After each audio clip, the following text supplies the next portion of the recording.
Giving up is a revelation.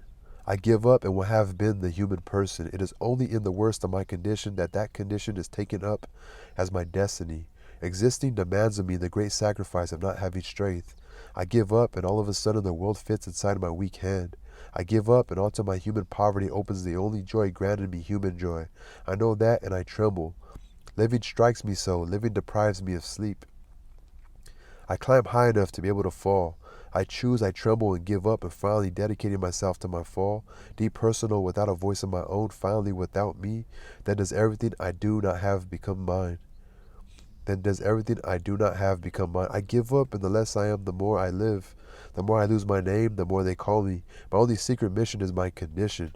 I give up, and the less I know the password, the more I fulfill the secret. And the less I know, the more sweetness of the abyss is my destiny, and so I adore it. With my hands quietly clasped on my lap, I was having a feeling of tender, timid joy. It was an almost nothing, like when the breeze makes a blade of grass tremble. It was almost nothing, but I could make out the minuscule movement of my timidity.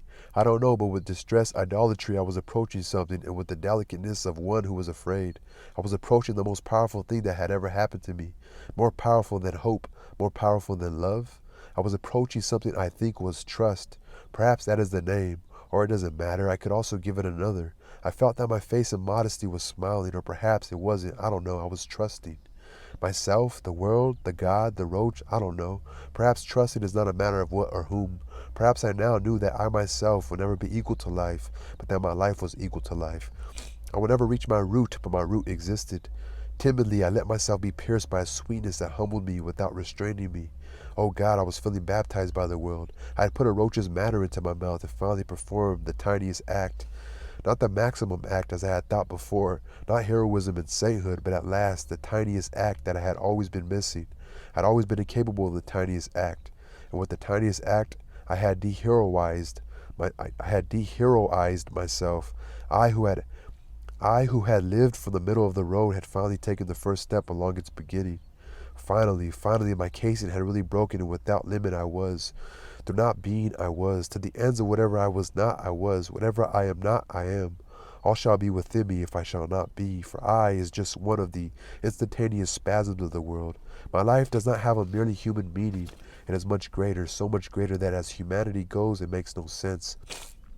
Of the general organization that was greater than I had previously only perceived the fragments, but now I was much less than human, and I would only fulfill my specifically human destiny if I handed myself over, as I was handing myself over to whatever was no longer I, to whatever is already inhuman, and handing myself over with the trust of belonging to the unknown, since I can only pray to whatever I do not know, and I can only love the unknown evidence of things, and can only add myself to what I do not know. Only that is really handing myself over.